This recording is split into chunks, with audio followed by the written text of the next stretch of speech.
ये साप्ताहिक बाइबल का उपदेश Plainfield Christian science church independent से है, जो प्लेनफील्ड न्यू जर्सी अमेरिका में है।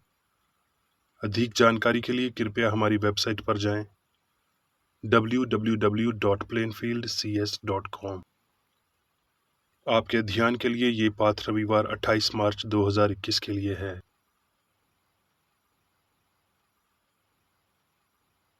विषय वास्तविकता, स्वर्णपथ, यशाया। क्योंकि प्राचीन अकाल ही से तुझे छोड़ कोई और ऐसा परमेश्वर ना तो कभी देखा गया है और ना कान से उसकी चर्चा सुनी गई, जो अपनी बात जोहने वालों के लिए करे।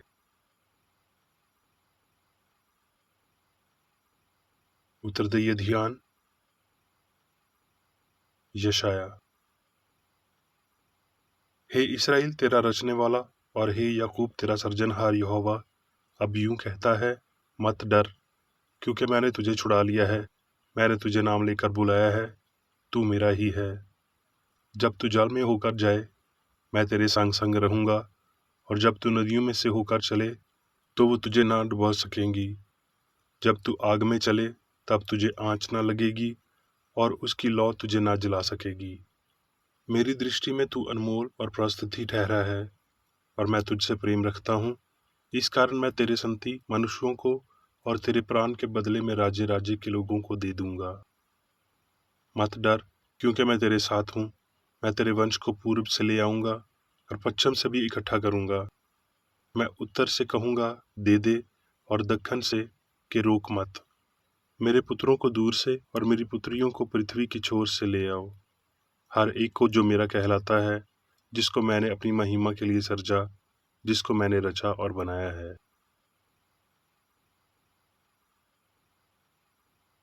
पाठ उपदेश बाइबल में से निर्गमान। मूसा मिदियान के एक याजक उसके ससुर यत्रो की भेड़ बकरियां चराता था, और वो उन्हें जंगल की परली ओर होरेब नाम परमेश्वर के पर्वत के पास ले गया। फिर यहोवा ने कहा, आ, मैं तुझे फराउन के पास भेजता हूँ कि तू मेरी इस्राएली प्रजा को मिस्र से निकाल ले आए।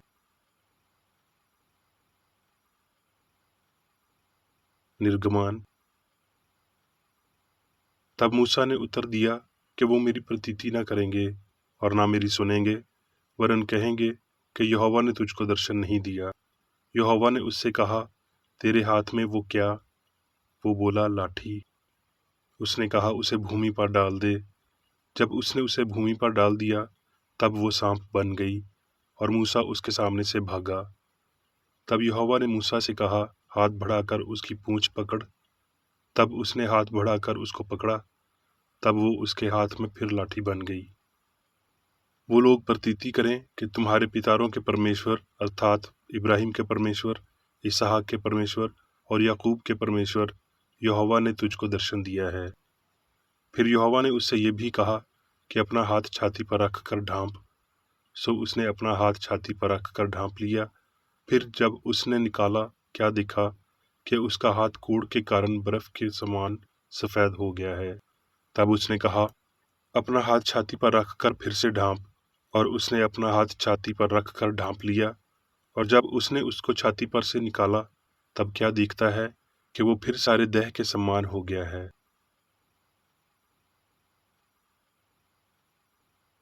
राजा।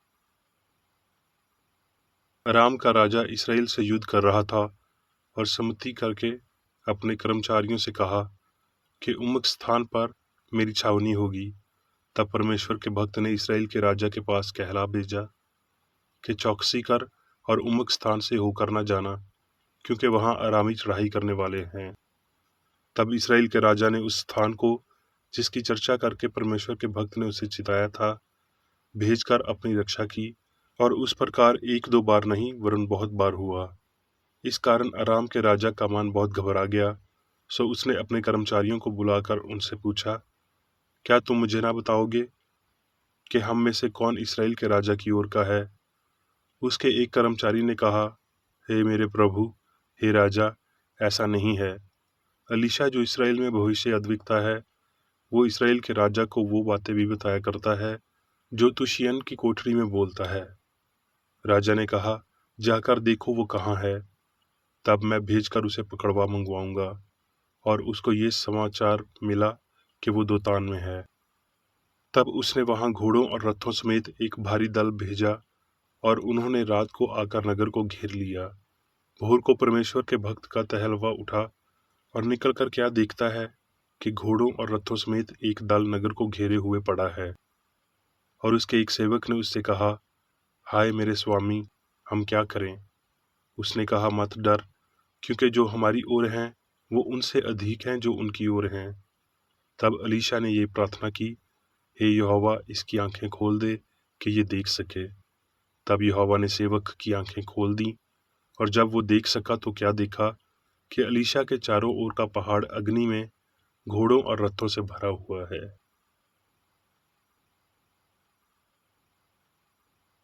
मरकस। यीशु ने अपने चेलों को अपने पास बुलाया।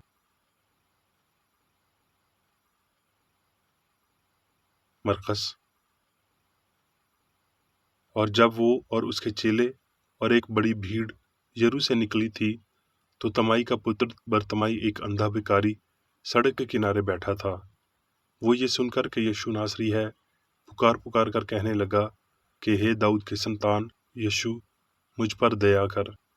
बहुतों ने उसे डांटा कि चुप रहे, पर वो और भी पुकारने लगा कि हे दाऊद की संतान, मुझ पर दया कर। तब यीशु ने ठहर कर कहा, उसे बुलाओ। और लोगों ने उस अंधे को बुलाकर कहा, ढारस बांध, उठ, वो तुझे बुलाता है। वो अपना कपड़ा फेंक कर शीघ्र उठा और यीशु के पास आया। इस पर यीशु ने उससे कहा, तू क्या चाहता है कि मैं तेरे लिए करूं? अंधे ने उससे कहा, हे रबी, ये कि मैं देखने लगूं। यीशु ने उससे कहा, चला जा, तेरे विश्वास ने तुझे ठीक कर दिया है।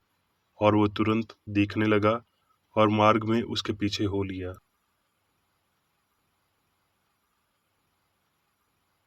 मत्ती। इसलिए चाहिए कि तुम सिद्ध बनो जैसा तुम्हारा स्वर्गीय पिता सिद्ध है।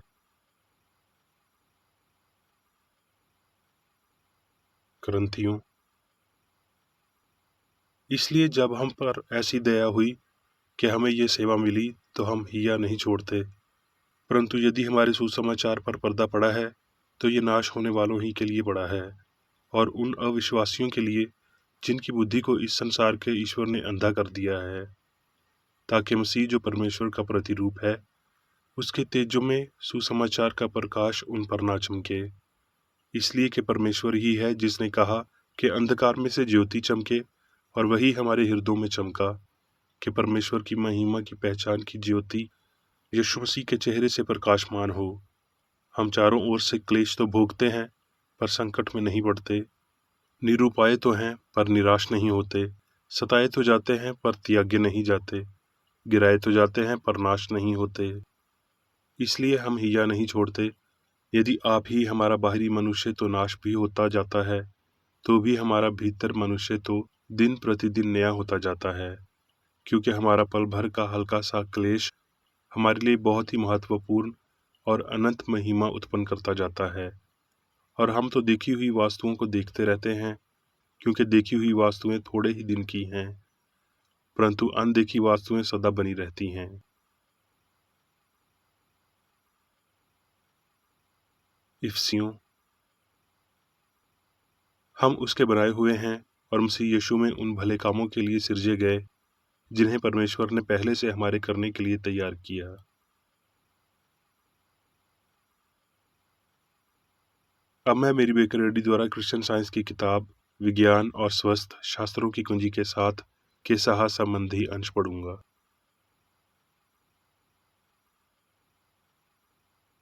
विज्ञान और स्वस्थ।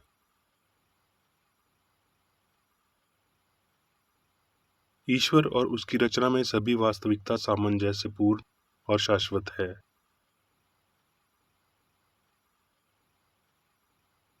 शुरू से अनंत तक जो भी नश्वर है, वो भौतिक मानव विश्वासों से बना है और कुछ और नहीं।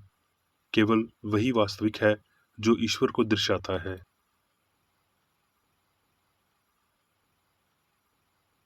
भौतिक समझ के विश्वास और सपने से पूरी तरह से अलग आध्यात्मिक समझ और पूरी पृथ्वी पर मनुष्य के प्रभुत्व की चेतना को प्रकट करके जीवन दिव्य है। ये समझ त्रुटि निकालती है और बीमारों को ठीक करती है, और इसके साथ आप अधिकारी के नियम बोल सकते हैं।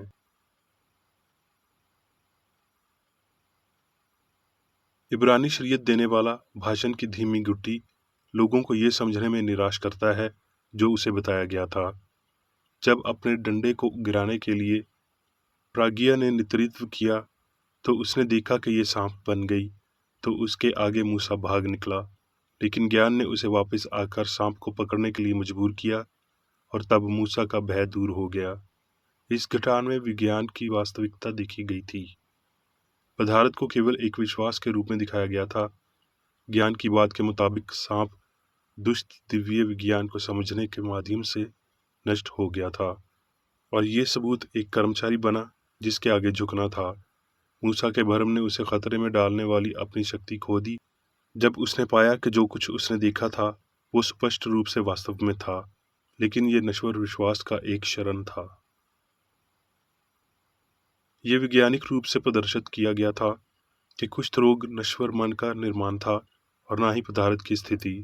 जब मूसा ने पहली बार अपनी छाती पर हाथ रखा और वो भयानक बीमारी के साथ सफेद हो गया, और वर्तमान में एक ही सरल प्रक्रिया द्वारा अपनी प्राकृतिक स्थिति के लिए अपने हाथ को बहाल कर लिया। ईश्वरीय विज्ञान में इस प्रमाण से ईश्वर ने मूसा का भय कम कर दिया था, और उसके भीतर की आवाज़ ईश्वर की आवाज़ बन गई, जिसने कहा, यदि वो तेरी बात की प्रतीति ना करें और पहले चिन्ह को ना माने तो दूसरे चिन्ह की प्रतीति करेंगे। और इसलिए ये आने वाली शताब्दियों में से था जब यीशु द्वारा विज्ञान का प्रदर्शन किया जा रहा था, जिसने अपने छात्रों को पानी को मैं में बदलते हुए मन की शक्ति को दिखाया और उनको सिखाया कि कैसे सांपों को संभाला जाए, बीमारों को ठीक किया जाए और दुष्ट आत्मा को निकाला जाए, मन की सर्वोच्चता के प्रमाण में। जब एक सामग्री से आध्यात्मिक आधार पर जीवन और बुद्धिमत्ता के दृष्टिकोण को बदलता है तो हम जीवन की वास्तविकता प्राप्त करेंगे, आत्मा का नियंत्रण और अपने ईश्वरीय सिद्धांत में मसीही धर्म या सत्य का अनुभव करेंगे। ये सामान जैसा पूर्ण और अमर आदमी प्राप्त होने से पहले चिरमोत्कृष्ट होना चाहिए, तो उसकी क्षमताओं को पता चलता है। ये अत्यधिक महत्वपूर्ण है। दिव्य विज्ञान की इस मान्यता के आने से पहले पूरा होने वाले अपार कार्य के मद्देनजर अपने विचारों को दिव्य सिद्धांत की ओर मोड़ने के लिए ये पारमित विश्वास की अपनी त्रुटि को त्यागने के लिए तैयार हो सकता है।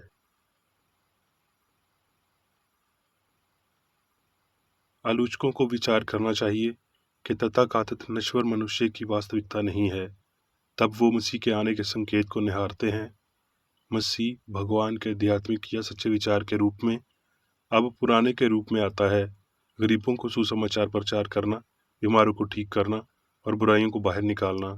क्या ये त्रुटि है जो मसीह धर्म के आवश्यक तत्व को बहाल कर रही है, अर्थात अपॉस्टलिक दिव्य उपचार को? नहीं, ये मसीही धर्म का विज्ञान है जो इसे बहाल कर रहा है, और अंधेरे में चमकने वाला प्रकाश है जो कि अंधेरे को समझ में नहीं आता है।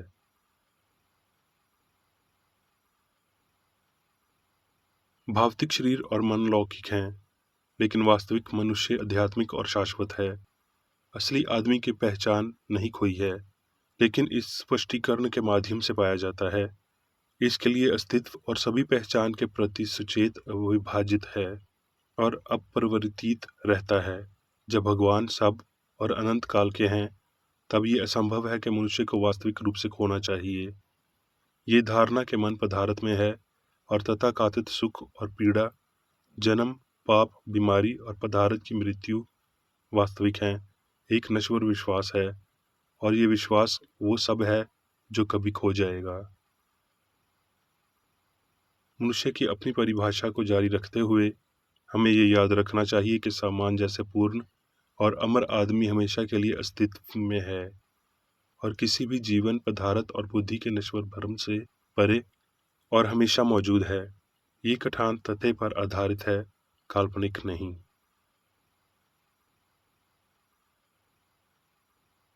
नश्वर मन से पहले मॉडल क्या है? क्या ये अपूर्णता, आनंद, दुख, पाप, पीड़ा है? क्या आपने नश्वर मॉडल को स्वीकार किया है? क्या आप उसे पुनः पेश कर रहे हैं? तब आप शातिर मूर्तिकारों और ग्रंथ रूपों द्वारा अपने काम में प्रद्योतित होते हैं। क्या आप अपूर्ण मॉडल के सभी मानव जाति से नहीं सुनते हैं? दुनिया इसे लगातार अपनी टिकटकी से पहले पकड़े हुए है।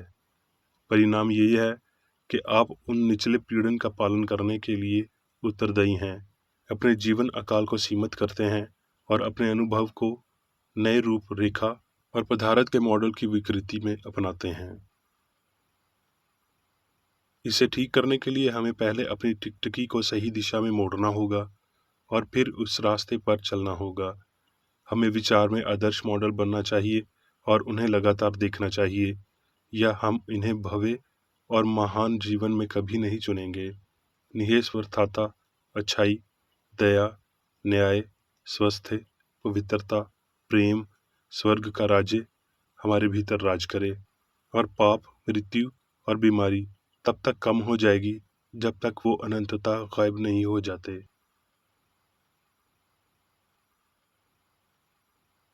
सभी वास्तविक शाश्वत हैं।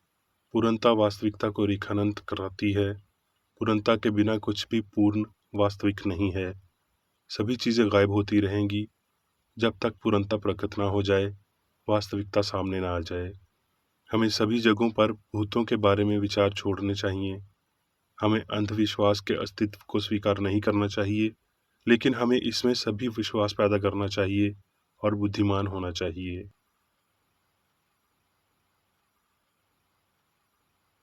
वैज्ञानिक होने और दिव्य उपचार की मसीह की समझ में एक आदर्श सिद्धांत और विचार शामिल हैं। पूर्ण ईश्वर और पूर्ण मनुष्य, विचार और प्रदर्शन के आधार के रूप में। यदि मनुष्य एक बार परिपूर्ण था लेकिन अब अपनी पूर्णता खो चुका है, तो मनुष्यों ने ईश्वर की परिवर्तित छवि को कभी नहीं माना। खोई हुई छवि कोई छवि नहीं है। सच्ची समानता दिव्य प्रतिबिंब में खो नहीं सकती। इसे समझते हुए यीशु ने कहा, इसलिए चाहिए कि तुम सिद्ध बनो जैसा तुम्हारा स्वर्गीय पिता सिद्ध है।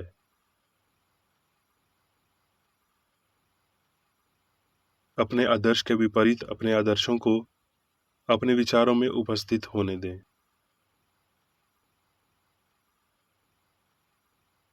अब मैं मेरी बेकरेडी द्वारा चर्च मैनुअल में दिए गए 3 दैनिक कर्तव्यों को पढ़ूंगा।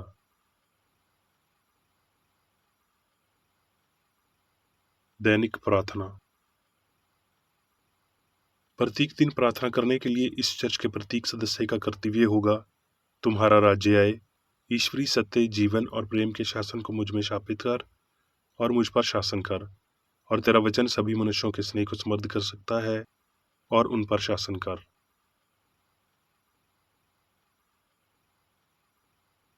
आदेशों और कर्तव्यों के लिए एक नियम। ना तो दुश्मनी और ना व्यक्तिगत लगाव मदर चर्च के सदस्यों के आदेशों और कर्तव्यों पर लागू करना चाहिए। विज्ञान में दिव्य प्रेम ही मनुष्य को नियंत्रित करता है और एक क्रिश्चियन विज्ञानी प्यार की मीठी सुविधाओं को दर्शाता है।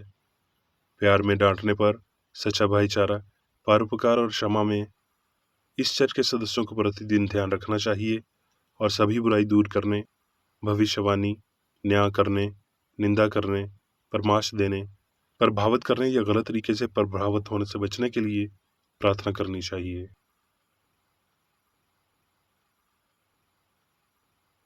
कर्तव्य के प्रति सतर्कता। इस चर्च के प्रत्येक सदस्य का यह कर्तव्य होगा कि वो प्रतिदिन आक्रामक मानसिक सुझाव से बचाव करे और भूलकर भी ईश्वर, नेता और मानव जाति के प्रति अपने कर्तव्य की उपेक्षा नहीं करनी चाहिए। उनके कामों से उन्हें आंका जाएगा और वो उचित या निंदनीय होगा।